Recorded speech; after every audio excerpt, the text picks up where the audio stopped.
ನಮಸ್ತೆ ಎಲ್ರಿಗೂ. ಎಲ್ಲರೂ ಹೇಗಿದ್ದೀರಾ? ನನಗೆ ಯಾಕೋ ಸ್ವಲ್ಪ ಗ್ಯಾಸ್ಟ್ರಿಕ್ಕು ಓವರ್ ಆಗಿಬಿಟ್ಟೈತೆ. ಹಂಗಾಗಿ ಮನೇಲಿ ಸ್ವಲ್ಪ ಈ ಸಂಡಿಗೆ ಥರ ಇದ್ವು ಬೆಳಗ್ಗೆ. ಆ ಸಂಡಿಗೆನ ತೇಲಿಸಿ ಒಂದು ಸ್ವಲ್ಪ ತಿಂದಿದ್ವಿ. ಅಲ್ಲಿಂದ ಈಚೆಗೆ ಸ್ವಲ್ಪ ನನಗೆ ಕೈಕಾಲೆಲ್ಲ ನಡುಗೋದು, ಹೊಟ್ಟೆಗೆಲ್ಲ ಒಂಥರ ನೋವು ಬರೋದು ಎಲ್ಲ ಆಗೋಯಿತು. ಅದಕ್ಕೆ ನಾನು ಯಾಕಪ್ಪ ಹಿಂಗಾಗ್ತೈತೆ ಅಂದ್ಬಿಟ್ಟು ಸುಮ್ಮನೆ ಮಲಗಿಬಿಟ್ಟಿದ್ದೆ ಬೆಳಗ್ಗೆ. ಮಲಗಿದ್ರೂ ಕಮ್ಮಿನೇ ಆಗಲಿಲ್ಲ. ತಿರುಗಿ ಮಧ್ಯಾಹ್ನ ವಾಶ್ರೂಮ್ಗೆ ಹೋಗ್ದೆ, ಬಚ್ಚಲಿಗೆ ಹೋದರೆ ವಾಂತಿ ಬಂದಂಗಾಯಿತು. ಆಮೇಲೆ ವಾಂತಿ ಆಯಿತು. ತಿರ್ಗಾ ಮಧ್ಯಾಹ್ನ ನನ್ನ ಮಗ ಒಂದು ಸ್ಪ್ರೈಟು ಮತ್ತು ಯಾಕೋ ಹಂಗೆ ಒಂಥರ ಕೈಕಾಲೆಲ್ಲ ನಡುಗೋದು ಎಲ್ಲ ಹಿಂಗೆಂಗೋ ಆಗೋಗ್ಬಿಡ್ತಪ್ಪ ನಿಜವಾಗ್ಲೂ ಮಧ್ಯಾಹ್ನ ನನಗೆ.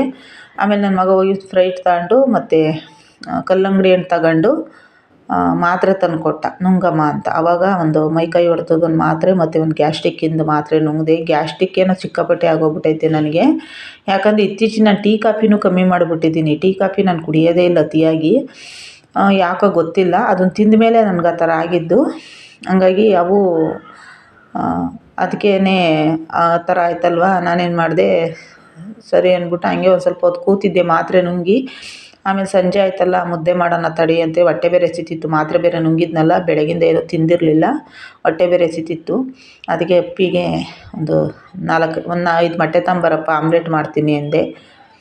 ಅವ್ನು ಸರಿ ಆಯಿತು ಅಂತ ತಂದುಕೊಟ್ಟ. ಅದಕ್ಕೊಂದು ಸ್ವಲ್ಪ ಈರುಳ್ಳಿ, ಕೊತ್ತಂಬರಿ ಸೊಪ್ಪು, ಕರಿಬೇವಿನ ಸೊಪ್ಪು ಹಾಕಿದ್ದೀನಿ ಇವತ್ತು.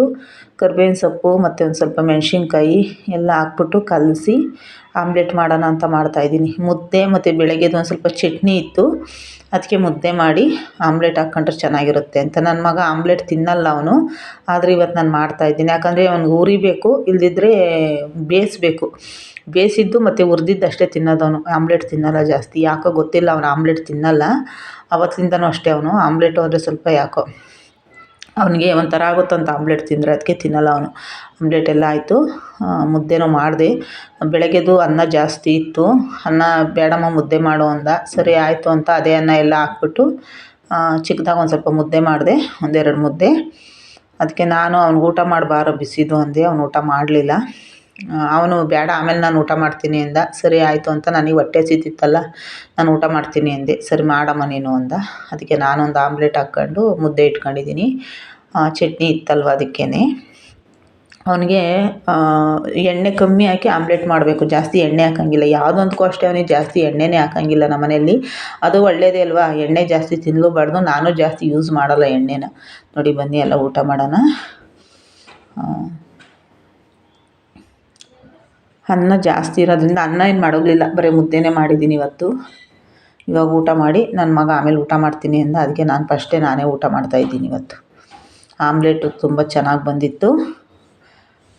ಊಟ ಮಾಡಿಬಿಟ್ಟು ಮಲಗಿದ್ದೆ, ನಿದ್ದೆ ಬರಲಿಲ್ಲ. ಟೈಮ್ ಬಂದು 11:30 ನಾಯಿ ಬೊಗಳಕ್ಕೆ ಶುರು ಮಾಡಿದ್ಬಿಟ್ಟು ನಮ್ಮ ಮನೆ ಹತ್ರ ಎಚ್ಚರಿಕೆ ಆಗೋಯ್ತು ನನಗೆ. ಹಂಗೆ ಮಲಗಿದ್ದೊಳಗೆ ಮತ್ತೆ ಎಚ್ಚರಿಕೆ ಆಯಿತು. ಯಾರನ ಈ ದಾರಿಲಿ ಓಡಾಡೋಂಗಿಲ್ಲ, ಅದೇನು ಕಾಣಿಸುತ್ತೋ ಏನೋ, ಬೊಗಳೋದೆಲ್ಲನ ಹೋಗಲಿ ಓ ಅಂತ ಬಡ್ಕೊತವೆ. ನಾಯಿ ಏನಕ್ಕೆ ಆ ಥರ ಬಡ್ಕೊಳ್ಳೋದು ನಿಜವಾಗ್ಲೂ ನನಗೆ ಒಂದೊಂದ್ಸಲಿ ಗೊತ್ತಾಗಲ್ಲ. ಕಮೆಂಟ್ ಮಾಡಿ ಯಾರಾದರೂ ಗೊತ್ತಿದ್ದರೆ. ಅಳ್ತವೆ ಅಂದರೆ ನಿಜವಾಗ್ಲೂ ಅಪ್ಪ, ಮಳೆಗಾಲದಲ್ಲಿ ಅಳೋದು ಕೇಳಿದ್ದೀನಿ, ಬೇಸಿಗೆಯಲ್ಲಿ ಇಲ್ಲಂತೂ ಈ ಜಾಗದಲ್ಲಿ ಇಲ್ಲಿ ಆ ನಾಯಿ ಏನು ನಿಂತೈತಲ್ಲ, ಕರೆ ನಾಯಿ, ಈ ಜಾಗದಲ್ಲಂತೂ ಸುಮಾರು ಒಂದು 5-6 ನಾಯಿ ಮೇಲೈತಿ. ಯಾರಾದರೂ ನೈಟ್ ಓಡಾಡೋಕ್ಕಾಗಲ್ಲ.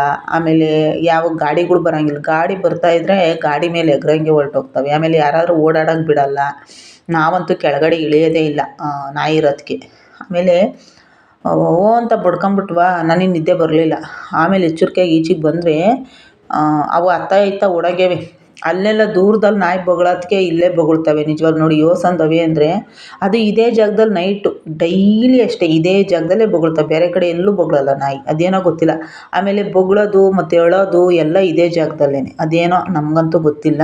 ಒಟ್ಟಿನಲ್ಲಿ ಜಾಗ ಬಿಟ್ಟು ಎಲ್ಲೂ ಹೋಗಲ್ಲ ಅವು, ಇಲ್ಲೇ ಹೇಳ್ತವೆ. ಅದೇನಕ್ಕೆ ಅಂತ ನನಗೂ ಗೊತ್ತಿಲ್ಲ. ಅದಕ್ಕೆ ನಂಗೆ ನಿದ್ದೆ ಬರಲಿಲ್ಲ. ಅದಕ್ಕೆ ವೀಡಿಯೋ ಮಾಡೋಣ ಅಂತ ಹಂಗೆ ನೋಡೋಣ ಅಂತ ಈಚೆ ಬಂದೆ. ಹಂಗೆ ವೀಡಿಯೋ ಮಾಡ್ಕೊತಾ ಇದ್ದೀನಿ ನೋಡಿ. ಅವೆರಡು ಹೋಗ್ತಾಯಿದ್ದೆ ನಾನು. ಆಮೇಲೆ ನಾನು ಅದಲಿಸ್ತಿದ್ದಕ್ಕೆ ಅವಾಗ ಹೋಗಿದ್ದವು ನೋಡಿ. ಇಲ್ಲೇ ಮನಿಕಂತು. ನಿಜವಾಗ್ಲೂ ಒಂದೊಂದ್ಸಲಿ 2 ಗಂಟೆ ಅಲ್ಲ, ಬೆಳಗಿನ ಜಾವ ಆದರೂ ಅಳ್ತಿರ್ತವೆ ನಾಯಿಗಳು. ಅಪ್ಪ ಅದೇನಕ್ಕೆ ಹಂಗೆ ಅಳ್ತಾವೋ ಏನು ಕತೆನೋ ಗೊತ್ತಿಲ್ಲ. ನನಗಂತೂ ಫಸ್ಟ್ ಈ ಮನೆ ಖಾಲಿ ಮಾಡಿದರೆ ಸಾಕು ಅನ್ನಂಗೆ ಆಗ್ಬಿಟ್ಟೈತೆ ನಿಜವಾಗ್ಲೂ. ಯಾಕೋ ಗೊತ್ತಿಲ್ಲ ನನಗೆ, ನಾಯಿ ಅಳೋದಕ್ಕೂ ಅದಕ್ಕೂ ಸಖತ್ ಭಯ ಆಗ್ತೈತೆ ನಮಗೆ. ಅದೇನೋ ಕಳ್ತಾವೋ ಏನೋ. ನಾನು ಫಸ್ಟ್ ಖಾಲಿ ಮಾಡಬೇಕು ಅಂದ್ಕೊಂಡಿದ್ದೀನಿ. ನೋಡೋಣ. ನನ್ನ ವೀಡಿಯೋ ಯಾರೆಲ್ಲ ನೋಡ್ತೀರಾ ಅವ್ರಿಗೆಲ್ಲ